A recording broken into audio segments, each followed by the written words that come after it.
राधे राधे। जय श्री कृष्ण दोस्तों, आज हम लोग भगवत गीता का पहला अध्याय अर्जुन विषाद योग अध्याय हिंदी में जानेंगे। गीता के पहले अध्याय का नाम अर्जुन विषाद योग है। इस अध्याय में कुरुक्षेत्र के मैदान में उपस्थित बंधुओं और संबंधियों को सामने देखकर अर्जुन के मन में उठे विषाद और मनस्थिति का वर्णन किया गया है, जिसे संजय धृतराष्ट्र को बताते हैं। तो चलिए सुनते हैं। दोनों सेनाओं के प्रधान शूरवीरों और अन्य महान वीरों का वर्णन।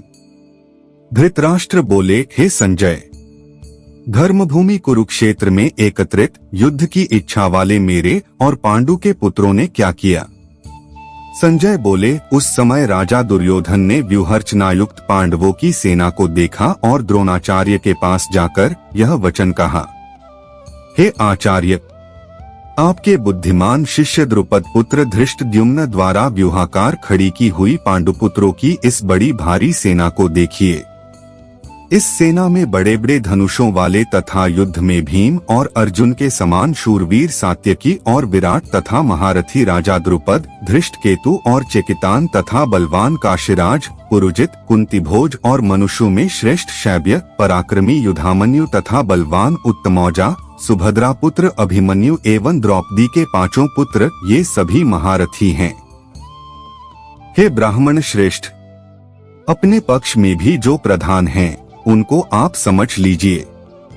आपकी जानकारी के लिए मेरी सेना के जो सेनापति हैं, उनको बतलाता हूँ। आप द्रोणाचार्य और पितामह भीष्म तथा कर्ण और संग्राम विजय कृपाचार्य तथा वैसे ही अश्वत्थामा, विकर्ण और सोमदत्त का पुत्र भूरिश्रवा और भी मेरे लिए जीवन की आशा त्याग देने वाले बहुत से शूरवीर अनेक प्रकार के शस्त्रास्त्रों से सुसज्जित और सबके सब युद्ध में चतुर हैं।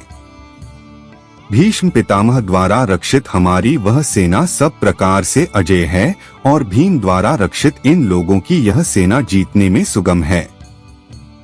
इसलिए सब मोर्चों पर अपनी अपनी जगह स्थित रहते हुए आप लोग सभी निःसंदेह भीष्म पितामह की ही सब ओर से रक्षा करें।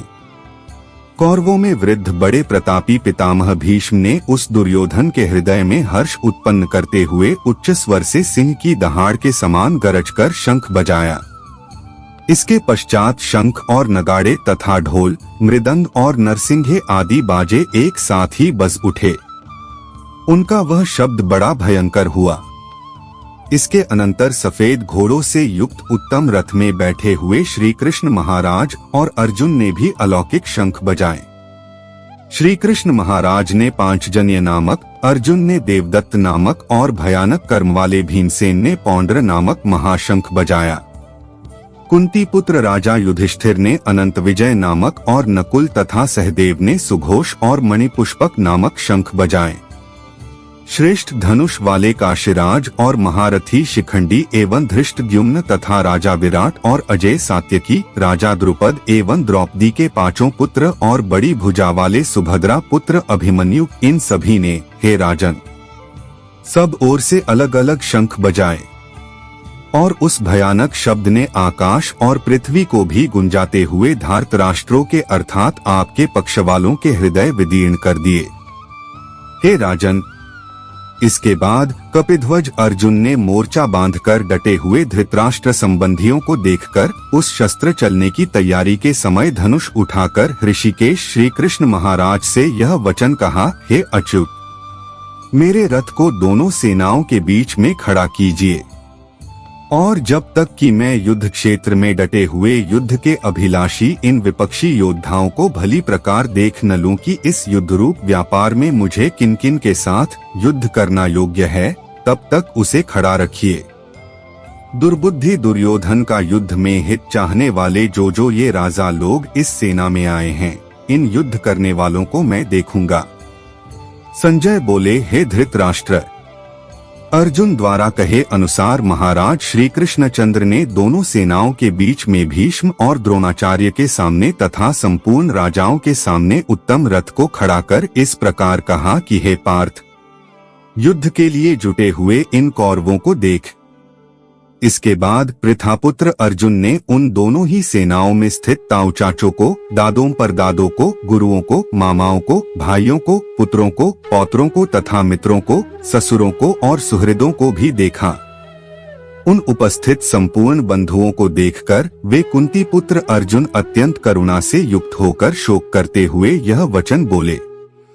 अर्जुन बोले, हे कृष्ण, युद्ध क्षेत्र में डटे हुए युद्ध के अभिलाषी इस स्वजन समुदाय को देखकर मेरे अंग शिथिल हुए जा रहे हैं और मुख सूखा जा रहा है तथा मेरे शरीर में कंप एवं रोमांच हो रहा है। हाथ से गांडीव धनुष गिर रहा है और त्वचा भी बहुत जल रही है तथा मेरा मन भ्रमित सा हो रहा है, इसलिए मैं खड़ा रहने को भी समर्थ नहीं हूँ। हे केशव, मैं लक्षणों को भी विपरीत ही देख रहा हूँ तथा युद्ध में स्वजन समुदाय को मारकर कल्याण भी नहीं देखता। हे कृष्ण, मैं न तो विजय चाहता हूँ और न राज्य तथा सुखों को ही। हे गोविंद, हमें ऐसे राज्य से क्या प्रयोजन है अथवा ऐसे भोगों से और जीवन से भी क्या लाभ है। 32। हमें जिनके लिए राज्य, भोग और सुखादि अभीष्ट हैं, वे ही ये सब धन और जीवन की आशा को त्याग कर युद्ध में खड़े हैं। गुरुजन, ताऊ चाचे, लड़के और उसी प्रकार दादे, मामे, ससुर, पौत्र, साले तथा और भी संबंधी लोग हैं। 34।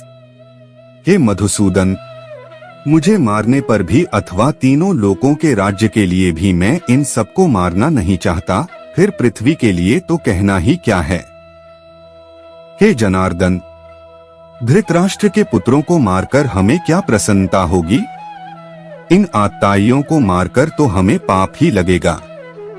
अतएव हे माधव, अपने ही बांधव धृतराष्ट्र के पुत्रों को मारने के लिए हम योग्य नहीं हैं, क्योंकि अपने ही कुटुंब को मारकर हम कैसे सुखी होंगे। यद्यपि लोभ से भ्रष्टचित्त हुए ये लोग कुल के नाश से उत्पन्न दोष को और मित्रों से विरोध करने में पाप को नहीं देखते, तो भी हे जनार्दन, कुल के नाश से उत्पन्न दोष को जानने वाले हम लोगों को इस पाप से हटने के लिए क्यों नहीं विचार करना चाहिए। कुल के नाश से सनातन कुल धर्म नष्ट हो जाते हैं तथा धर्म का नाश हो जाने पर संपूर्ण कुल में पाप भी बहुत फैल जाता है। हे कृष्ण, पाप के अधिक बढ़ जाने से कुल की स्त्रियां अत्यंत दूषित हो जाती हैं और हे वार्ष्णेय, स्त्रियों के दूषित हो जाने पर वर्णसंकर उत्पन्न होता है। वर्णसंकर कुलघातियों को और कुल को नरक में ले जाने के लिए ही होता है।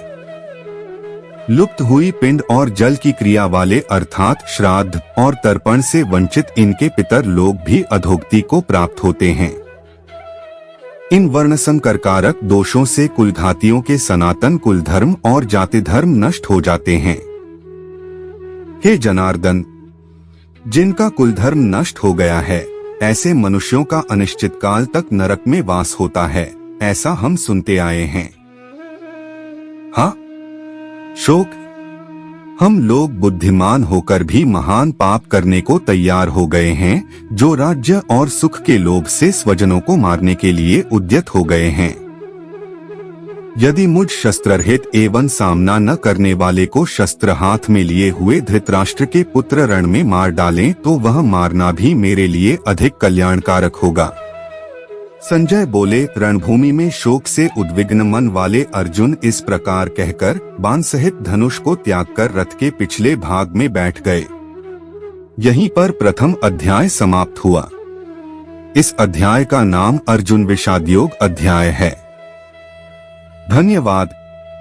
जय श्री कृष्ण।